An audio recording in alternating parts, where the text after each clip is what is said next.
नमस्कार दोस्तों और स्वागत है आप सभी का करंट अफेयर अपडेटेड के यूट्यूब चैनल पर। आज के इस लेक्चर में हम डिस्कस करने वाले हैं 29 एंड 30 नवंबर 2020 के इंपॉर्टेंट इवेंट्स को। तो चलिए स्टार्ट करते हैं आज के डिस्कशन और सबसे पहले देख लेते हैं कि आज हमें कौन कौन से इंपॉर्टेंट टॉपिक्स को कवर करना है।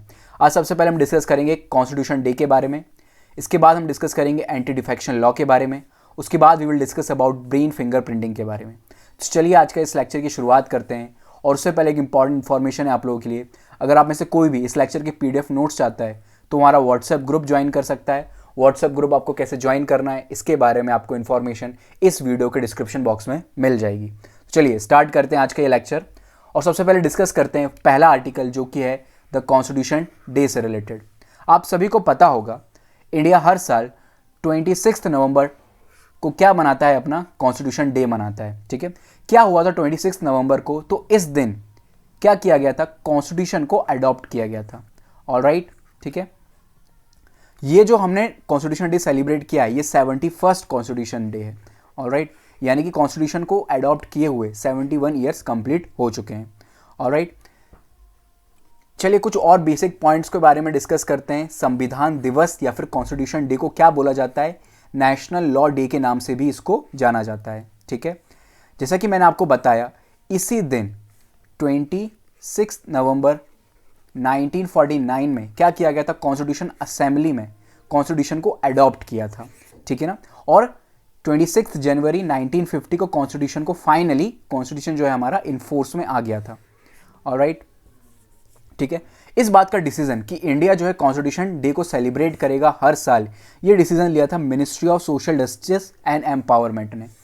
ये बात इन्होंने बोली थी 2015 में कि इंडिया जो है हर साल 26 नवंबर को as a constitution day celebrate करेगा। तो ये कुछ बेसिक सी बातें हैं इस डे के बारे में जिनके बारे में आपको नॉलेज होनी चाहिए। उसके बाद हम कुछ जनरल फैक्ट डिस्कस कर लेते हैं कॉन्स्टिट्यूशन के बारे में। ठीक है ना, वैसे तो आप सभी ने ये सारी चीज़ें लक्ष्मीकांत में ऑलरेडी पढ़ी होंगी, नहीं पढ़ी हैं तो प्लीज़ इन्हें कवर करें। ऑलराइट, बहुत बेसिक सा सिलेबस है जो कि आपके लक्ष्मीकांत से के द्वारा कवर कर लिया जाता है। चलिए कुछ बेसिक से फैक्ट डिस्कस कर लेते हैं कॉन्स्टिट्यूशन के बारे में। सबसे पहले तो कॉन्स्टिट्यूशन को बनने में कितना टाइम लगा था? तो इसको बनने में around 2 years 11 months and 18 days exact लगे थे। ठीक है, कॉन्स्टिट्यूशन को पहले ना ही प्रिंट किया गया था, ठीक है, किसी प्रकार की इसकी कॉपी अवेलेबल नहीं थी। तो जो ओरिजिनल हमारा संविधान है उसको रिटन है, ठीक है ना, वो हैंड रिटन है। ऑलराइट, इसको लिखा किसके द्वारा गया है? तो प्रेम बिहारी नारायण रायजादा के द्वारा इसको लिखा गया है। ठीक है, एट प्रेजेंट ये जो हमारे कॉन्स्टिट्यूशन की जो ओरिजिनल कॉपी है उसको पार्लियामेंट की लाइब्रेरी में रखा गया है, फिल्ड विथ हीलियम केस। ठीक है, जो कॉन्स्टिट्यूशन को दोनों ही लैंग्वेज में लिखा गया है, इंग्लिश में भी लिखा गया है और हिंदी में भी लिखा गया है। ऑलराइट, हमारा जो कॉन्स्टिट्यूशन है वो बहुत सारी कंट्रीज के कॉन्स्टिट्यूशन में जो इंपॉर्टेंट बातें हैं उन बातों को अडॉप्ट कर लिया गया है। ठीक है ना, हमने कुछ प्रोविजंस जो है हमारे कॉन्स्टिट्यूशन में उन सारे प्रोविजंस को हमने कहीं ना कहीं से बोरो किया है। फॉर एग्जांपल फंडामेंटल राइट को हमने बोरो किया है यूएसए से। ठीक है, इसी प्रकार से अलग अलग जो भी है डीपीएसपीज जो हैं, ठीक है ना, फंडामेंटल ड्यूटीज हैं वो हमने रशिया से ली हैं। ठीक है ना, डीपीएसपीज आई थिंक हमने आयरलैंड से लिया है। तो इसी प्रकार से अलग अलग जो भी प्रोविजंस है हमारे वो हमने अलग अलग कॉन्स्टिट्यूशन से लिया है। तो कौन कौन से कंट्रीज के कॉन्स्टिट्यूशन से हमने हेल्प ली है? Britain, Ireland, Japan, USA, south Africa, Germany, Australia and Canada. इसके बारे में डिटेल्ड जो एक चैप्टर है वो आपकी लक्ष्मीकांत में दिया हुआ है, उसको आपको स्टडी करना है। ठीक है, चलिए आगे बढ़ते हैं। और बेसिक चीज़ों की बात करें तो हमारा जो मोस्ट ऑफ द कॉन्स्टिट्यूशन का पार्ट है वो government of the India act 1935 से लिया गया है। ठीक है ना, कॉन्स्टिट्यूशन की अगर स्पेशलिटी की बात करें तो ये दुनिया का सबसे लेंथीएस्ट रिटन कॉन्स्टिट्यूशन है। इसके और बेसिक फीचर्स की बात करें तो it's a federal constitution with some unitary features. ठीक है, पार्लियामेंट्री फॉर्म ऑफ गवर्नमेंट को बताया गया है हमारे कॉन्स्टिट्यूशन में। इसके बैकग्राउंड की बात करते हैं कि फर्स्ट टाइम कॉन्स्टिट्यूशन का जिक्र हमें कहाँ मिलता है। तो first time mister M N Roy ने 1934 में ये बात कही थी कि इंडिया का खुद का एक संविधान होना चाहिए और इंडिया का खुद का संविधान यानी कि कॉन्स्टिट्यूशन बनाने के लिए एक कॉन्स्टिट्यूएंट असेंबली होनी चाहिए। ठीक है ना, कॉन्स्टिट्यूएंट असेंबली को सेटअप किया गया अंडर कैबिनेट मिशन प्लान जो कि 1946 में आया था। ठीक है, इस कैबिनेट मिशन प्लान में बहुत सारी कमिटीज बनाई गई थी। जो कॉन्स्टिट्यूशन असेंबली थी हमारी उसमें बहुत सारी अलग अलग कमिटीज बनाई गई थी। उसमें से एक बहुत इंपॉर्टेंट कमेटी थी जो कि थी आपकी ड्राफ्टिंग कमेटी। इस ड्राफ्टिंग कमेटी को चेयर किया गया था BR अम्बेडकर के द्वारा, ऑलराइट। और इसके अदर जो मेंबर्स थे उनमें थे Alladi Krishnaswami Iyer, N Gopalaswami, BR Ambedkar, KM Munshi, Mohammed Saadulla, BL Mitter and DP Khaitan. ये इसके कुछ अलग मेंबर्स थे, ठीक है, अन्य मेंबर्स थे। इस कमेटी ने अपनी फर्स्ट मीटिंग जो है 30 अगस्त 1947 में ली थी, ऑलराइट। इसके बाद कुछ इंपॉर्टेंट कॉन्स्टिट्यूशनल अमेंडमेंट को डिस्कस कर लेते हैं। अमेंडमेंट का मतलब होता है कि कॉन्स्टिट्यूशन में क्या किया जाता है, जो सरकार है यानी कि जो गवर्नमेंट होती है उसके द्वारा टाइम टू टाइम कुछ ना कुछ चेंजेस किए जाते हैं according to the need of society की जैसी ज़रूरत है, देश की जैसी ज़रूरत है, उसके अकॉर्डिंग कॉन्स्टिट्यूशन में चेंजेस कर दिए जाते हैं। तो पहला कॉन्स्टिट्यूशन अमेंडमेंट किया गया था 1951 में, ऑलराइट। इस कॉन्स्टिट्यूशन अमेंडमेंट से 9th शेड्यूल को ऐड किया गया था, ऑलराइट। 9th शेड्यूल में जिन लॉज को रखा जाता था दे वर बियॉन्ड द जुडिशियल रिव्यू, ऐसी बात कही गई थी, ठीक है ना। इसी कॉन्स्टिट्यूशन अमेंडमेंट से article 31A and article 31B को इंसर्ट किया गया था, ठीक है। इसके बाद अगला इंपॉर्टेंट जो कॉन्स्टिट्यूशन है वो है आपका 7th कॉन्स्टिट्यूशन, जो कि 1956 में किया गया था। इसके अकॉर्डिंग स्टेट रीऑर्गेनाइजेशन एक्ट को इंप्लीमेंट कराने के लिए ये कॉन्स्टिट्यूशन अमेंडमेंट किया गया था। उसके बाद आता है the one of the most important constitutional amendment act 42nd constitutional amendment act, जो कि 1976 में आया था, ठीक है ना। इसमें बहुत सारे चेंजेस किए गए थे। फॉर एग्जाम्पल प्रीएम्बल में चेंज कर 3 शब्दों को ऐड किया गया था एक्चुअली में। कौन कौन से थे 3 शब्द आपके? तो सबसे पहले तो socialist and secular and integrity, in 3 words को हमारे कॉन्स्टिट्यूशन में ऐड किया गया था, ठीक है। इसके बाद फंडामेंटल राइट्स एंड DPSP में क्या चेंज किए गए थे? तो फंडामेंटल राइट्स से आर्टिकल 14, आर्टिकल 19, आर्टिकल 31, इन 3 राइट से सारी की सारी जो आपकी DPSPs थी उनको ग्रेटर यानी कि सुप्रीमेसी का दर्जा दे दिया गया था। इसके बाद फंडामेंटल ड्यूटीज को ऐड किया गया था आर्टिकल 51A में। ये पॉइंट आपको याद रखना है, ठीक है ना। और आपको फंडामेंटल ड्यूटीज भी पढ़नी है आपकी लक्ष्मीकांत की बुक से। इसके बाद अगला इंपॉर्टेंट अमेंडमेंट आता है amendment 44th constitutional amendment act, जो कि 1978 में आया था, ठीक है। इसमें कुछ इंपॉर्टेंट चेंजेस किए गए थे, जैसे कि president could require the council of minister, यानी कि अगर प्रेसिडेंट को कोई भी काम करना है तो वो वर्क करेगा on the advice of council of minister. President अपने खुद से कोई डिसीजन नहीं लेगा, ठीक है। इसके बाद written advice tender to the president by the cabinet, अगर प्रेसिडेंट को क्या करना है, इमरजेंसी को लागू करना है, इमरजेंसी को इंप्लीमेंट करना है, तो प्रेसिडेंट को written advice from the cabinet की जरूरत होगी। उसके बाद अगला इंपॉर्टेंट काम जो इस कॉन्स्टिट्यूशन अमेंडमेंट एक्ट से किया गया था, आप सभी को पता होगा, right to property was one of the fundamental right. पहले राइट टू प्रॉपर्टी जो है वो फंडामेंटल राइट हुआ करता था, ठीक है। अमेंडमेंट 44th अमेंडमेंट एक्ट से क्या किया गया, राइट टू प्रॉपर्टी को डिक्लेयर कर दिया गया एज अ लीगल राइट, ठीक है। क्योंकि बहुत सारी चेंजेस हो रहे, बहुत सारी ऑब्जेक्शंस आ रहे थे, क्या किया जा रहा था कि इन सारी चीज़ों के बारे में आप अपनी लक्ष्मीकांत किताब में पढ़ सकते हैं। एक मैं बेसिक आपको बता देता हूँ कि क्यों चेंज किया गया था। एक्चुअली में लैंड एक्विजिशन जो हो रहा था, ठीक है ना, या फिर लैंड रिफॉर्म वगैरह जो हमारे देश में लागू किए जा रहे थे, उसमें बहुत सारी प्रॉब्लम्स आ रही थी, ठीक है। चलिए आगे बढ़ते हैं और डिस्कस करते हैं अगला इंपॉर्टेंट कॉन्स्टिट्यूशन अमेंडमेंट, जो कि है 73rd, जिसको लाया गया था 1992 में। इस कॉन्स्टिट्यूशन अमेंडमेंट से पंचायत को क्या दिया गया, कॉन्स्टिट्यूशनल दर्जा दिया गया और पार्ट 9 को ऐड कर दिया गया, ठीक है ना। आर्टिकल 243A को ऐड किया गया, जिसमें क्या बात बताई गई कि पंचायती राज को इंस्टॉल करना, यानी कि 3 टियर ऑफ गवर्नमेंट की तरफ हम आगे बढ़े थे। डिसेंट्रलाइजेशन ऑफ पावर इससे हमें देखने को मिलता है। उसके बाद 74th कॉन्स्टिट्यूशन अमेंडमेंट, ये भी सेम ईयर में आया था। इसमें क्या किया गया था, अर्बन बॉडीज के लिए, ठीक है ना, अर्बन लोकल बॉडीज को स्टैब्लिश करने की बात कही गई थी, जैसे कि म्यूनिसिपैलिटीज होती हैं आपकी, म्यूनिसिपल कॉर्पोरेशंस होती हैं, म्यूनिसिपल पंचायत्स होती हैं, ठीक है। इसके बाद 3 रिसेंट अमेंडमेंट्स हैं, 101st, 102nd एंड 103rd। कब आए हैं ये, 17, 18 और 19 में, ठीक है। One of the most important amendment 101, जो कि GST को इंप्लीमेंट करने के लिए लाया गया था। इसके बाद सेकंड में क्या किया गया था, national commission for backward classes को इंट्रोड्यूस किया गया था। उसके बाद जो लेटेस्ट अमेंडमेंट है उसमें क्या किया गया था, 10% रिजर्वेशन दिया गया था इकोनॉमिकली बैकवर्ड सेक्शन को, ठीक है ना। चलिए आगे बढ़ते हैं और डिस्कस करते हैं हमारा अगला इंपॉर्टेंट आर्टिकल जो कि है एंटी डिफेक्शन लॉ से रिलेटेड, ठीक है। इसमें क्या किया गया है, रिसेंटली एक एमएलए हैं, कहां से, मिजोरम के, ठीक है ना, उनको क्या कर दिया गया है, डिस्क्वालीफाई कर दिया गया है, ठीक है ना। लड्डू होमा नाम है उनका। चलिए इनके बारे में डिस्कस करते हैं कि इनको डिस्क्वालीफाई क्या किया गया। तो देखिए जो एमएलए थे आपके एट प्रेजेंट, उन्होंने क्या किया था, एक पार्टी है जोरम पीपल्स मूवमेंट, ठीक है ना, उसका रिप्रेजेंटेटिव अपने आप को डिक्लेयर कर दिया था। ऑलराइट, तो उनके ऊपर एंटी डिफेक्शन लॉ लग गया। क्यों? क्योंकि वो इंडिपेंडेंट कैंडिडेट थे। उन्होंने जब इलेक्शन लड़ा था, जब वो इलेक्ट हुए थे, तब उन्होंने किसी भी पार्टी की तरफ से अपने आप को डिक्लेयर नहीं किया था कि मैं किसी पार्टी को ज्वाइन कर रहा हूँ, ऑलराइट, या फिर किसी पार्टी की तरफ से उन्हें टिकट नहीं दिया गया था।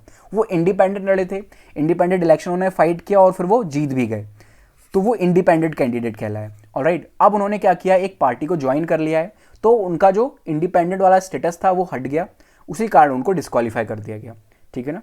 क्या है एंटी डिफेक्शन लॉ, तो ये 10th शेड्यूल में ऐड किया गया था बाद में, ठीक है ना। कब ऐड किया गया था, तो 1985 में 52nd कॉन्स्टिट्यूशन अमेंडमेंट एक्ट के अकॉर्डिंग इस एक्ट को इंट्रोड्यूस किया गया था, एंटी डिफेक्शन लॉ को लेके आया गया था। ऑलराइट, मेन मकसद ये था इसको लाने का, उस टाइम पे जो गवर्नमेंट थी वो काफ़ी ज़्यादा अनस्टेबल फॉर्म हो रही थी, यानी कि क्या किया जाता था, जो आपके एमएलएज या फिर एमपीज हैं उनकी खरीद फरोख्त होती थी, जिसे हम हॉर्स ट्रेडिंग बोलते हैं।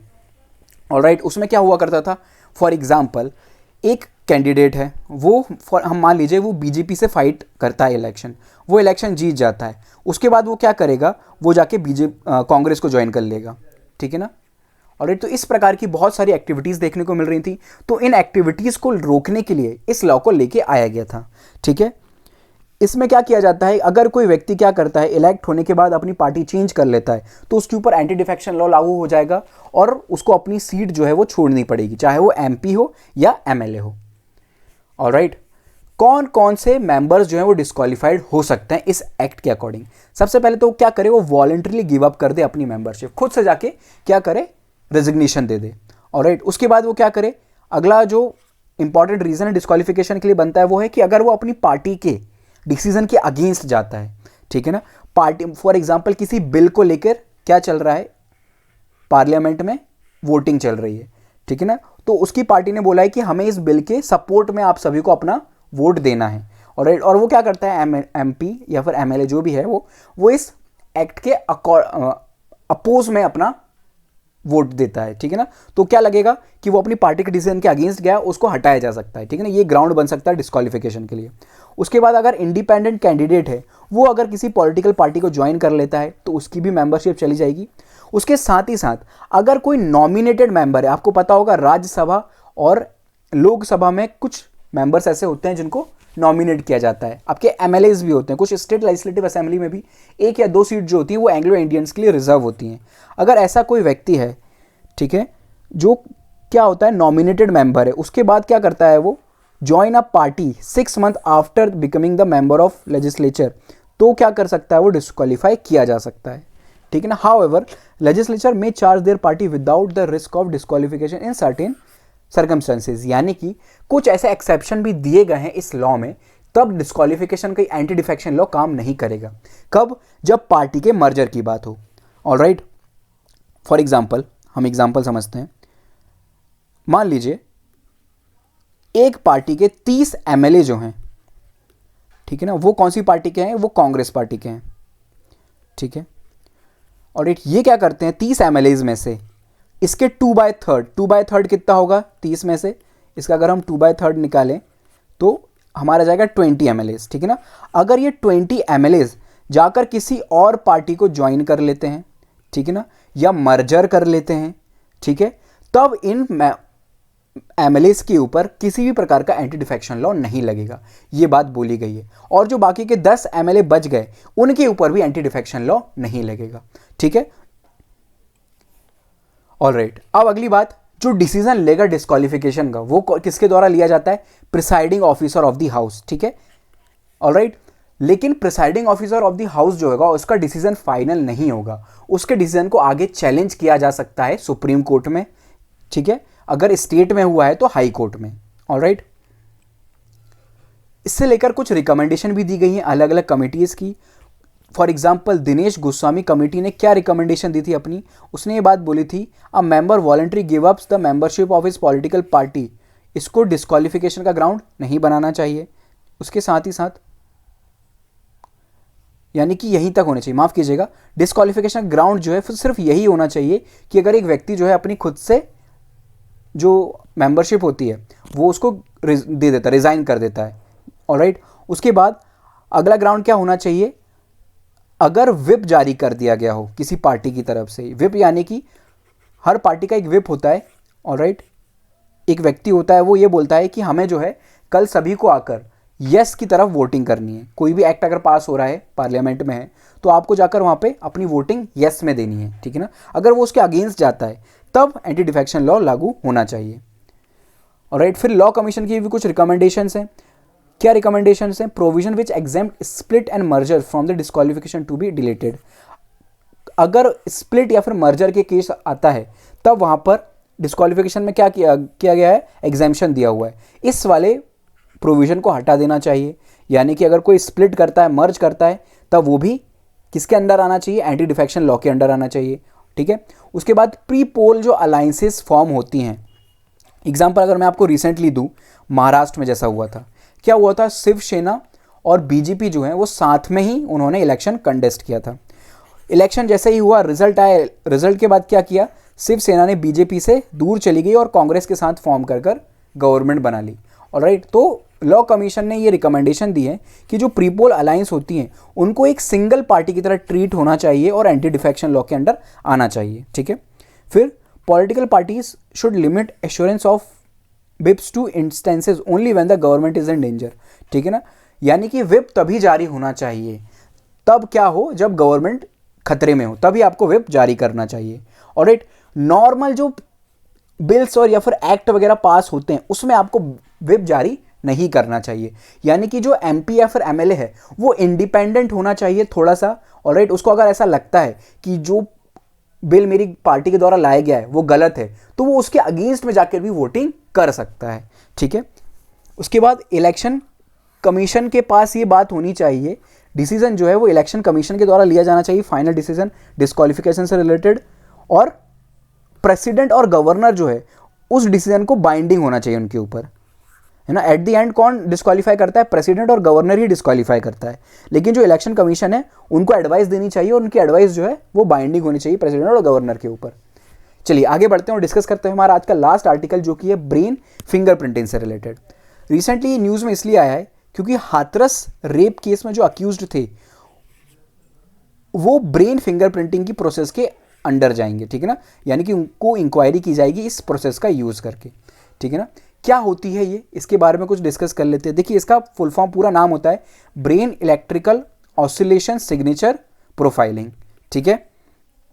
इसमें क्या किया जाता है, जो अक्यूज्ड होता है किसी भी क्राइम में जिसने पार्टिसिपेट किया है, उसको क्या किया जाता है, उसको कुछ विजुअल्स वगैरह दिखाई जाती हैं उस क्राइम से रिलेटेड, या फिर उसको कुछ ऑडियो टेप वगैरह सुनाई जाती है, और चेक किया जाता है कि उसकी जो ब्रेन की फंक्शनिंग है वो किस प्रकार से उसका ब्रेन जो है वो रिएक्ट कर रहा है, ठीक है। उस व्यक्ति को क्या किया जाता है, एक हेलमेट पहना दिया जाता है। उस हेलमेट में बहुत सारे क्या होते हैं, वायर्स वगैरह लगे होते हैं, ठीक है। जो स्टडी की जाती है उस स्टडी के लिए यूज़ किया जाता है इलेक्ट्रोएन्सेफेलोग्राम का, ठीक है ना। ऑलराइट, अलग देखा जाता है कि वो किस प्रकार से रिएक्ट कर रहा है उन विजुअल्स को देख के। ऑलराइट, उसके ब्रेन्स के जो सिग्नल्स है वो किस प्रकार से सेंड किए जा रहे हैं, इनके अकॉर्डिंग क्या किया जाता है, एक पूरा एनालिसिस किया जाता है और ये बात बताई जाती है कि उस अक्यूज्ड का उस क्राइम में क्या पार्टिसिपेशन था, ठीक है ना, था पार्टिसिपेशन या नहीं था। ये सारी बातें भी इस मेथड की मदद से पता लगाई जा सकती हैं। ऑलराइट, तो गाइस ये था हमारा आज का डिस्कशन। उम्मीद है आपको ये डिस्कशन पसंद आया होगा। If you like this video please hit the like button and subscribe our channel. Video को शेयर करना ना भूलें, आप लोग वीडियो को शेयर नहीं करते हैं, ठीक है। तो प्लीज़ इस वीडियो को शेयर किया करें अगर आपको ऐसा लगता है कि इस वीडियो से किसी का भला हो सकता है या फिर ये वीडियो वाकई में यूज़फुल है, ज़्यादा से ज़्यादा लोगों तक ये पहुँचनी चाहिए, तो प्लीज़ वीडियो को शेयर भी किया करो। Thank you so much guys, I will see you in the next lecture. Have a good day.